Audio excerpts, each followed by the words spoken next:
So now that we have a good idea of what is involved with slavery and the fact that slavery has now essentially become more viable with the creation of the cotton gin, let's take a look at what happens after the invention of the cotton gin as the importation of fresh slaves from Africa starts to wind down.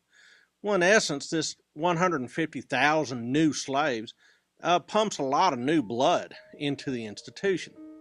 Uh, in places where it was already fading, it continues to fade. But in places where it kind of plateaued out, it starts to all of a sudden grow again. In essence, slavery becomes resuscitated, but especially in the South. Well, slave states in the East essentially become overcrowded with slaves. By 1840, for instance, some 50% of the Deep South population is enslaved. So in places like South Carolina, for every one white person, there's one enslaved person. Well, what do you do with this momentum in order to keep that momentum going? Slavery has to expand. In fact, that seems to be the only solution. Well, the problem is you've got plenty of slave supply because, of course, you also have natural increase that will replace the importation of slaves. But you don't have more land unless you go and get it. Well, where's this land coming from? Originally from the old Southwest territories. We're talking about Alabama and Mississippi. But pretty soon, Alabama and Mississippi are starting to get crowded with plantations as well. The good land gets gobbled up in a hurry. You know, if you've got a plantation in South Carolina and you want your kid to have a plantation, but there's no new land in South Carolina, what do? You head out to the frontier of Mississippi and buy up real estate. And that's where you set your son up in the plantation business. Both of these places, Alabama and Mississippi, grow cotton extraordinarily well. Well, this is alarming to Northerners. If you have a desire to limit slavery or to eliminate slavery entirely, about the only way that you can get this done now is to hermetically seal it. And that becomes the new plan for folks that are opposed to slavery. Well, this takes the form legislatively of a series of legislative duels, ultimately leading to the Compromise of 1820. Compromise of 1820, also known as the Missouri Compromise, essentially limits where slavery can expand to.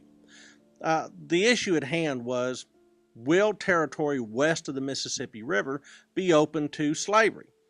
Prior to this, there was no question. The old Northwest Ordinance had said all those states in the present-day Midwest of the United States would be free. The Southwest Ordinance said slavery would be allowed. But after the Louisiana Purchase, that question comes up again. As the United States moves west of the Mississippi River, the old laws are no longer valid. They're no longer germane. So the Missouri Compromise says, all right, where can slavery expand to, and where will it be excluded from? The ultimate result of this is that Missouri comes in as a slave state, but slavery is restricted to all territory south of the southern boundary of Missouri, which means essentially Arkansas Territory in present-day Indian or Oklahoma, then the Indian Territory, and Louisiana. Well, what about Texas? Remember, in 1820, Texas is still part of the Spanish Empire, soon to be part of the Mexican nation. But anybody with a clear sense of geography understood that if slavery is going to continue to expand, Texas is going to have to become part of the United States. And this idea of expanding slavery certainly flavors and taints different schemes for separating Texas from Mexico and adding it to the U.S. Well, here's what's driving this. It's money. Cotton is in fact becoming king. you could grow cotton for about 12 cents a pound.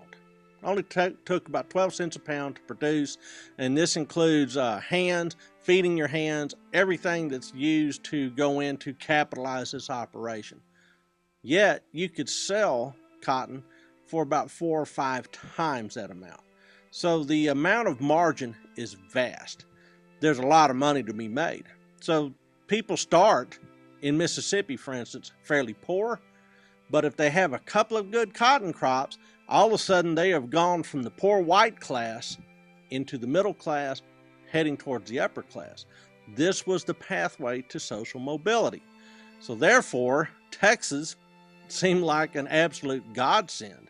Not only was there land being given away by the Mexican authorities, but if you got that land and turned it into productive cotton land, all of a sudden you would be wealthy beyond your imagination. Well, this process helps lead to the Texas Revolution, and then once Texas is a state, slavery moves in a big way. You know, by 1860, about 1 in 4 Southerners owned slaves. So, restated, the typical Southerner owned 0 slaves. But the ones that did own slaves were making money. Of those slave owners, the 1 in 4 that in fact owned slaves, about 52% of them, about a little over half, owned fewer than 5, say 1 to 5 slaves. Another 35% owned between 5 and 20. 12% of the slave-owning population owned 20 or more. Of the entire slave-owning population of the American South, only 3% of the entire slave-owning population owns 20 or more slaves. Okay. That said, this 3% of the 25% of the white population owning slaves in the South, this 3% ends up becoming the ruling class. They are the cotton elite, the slave-owning elite. And they color everything in the South in the 1830s, 40s, and 50s.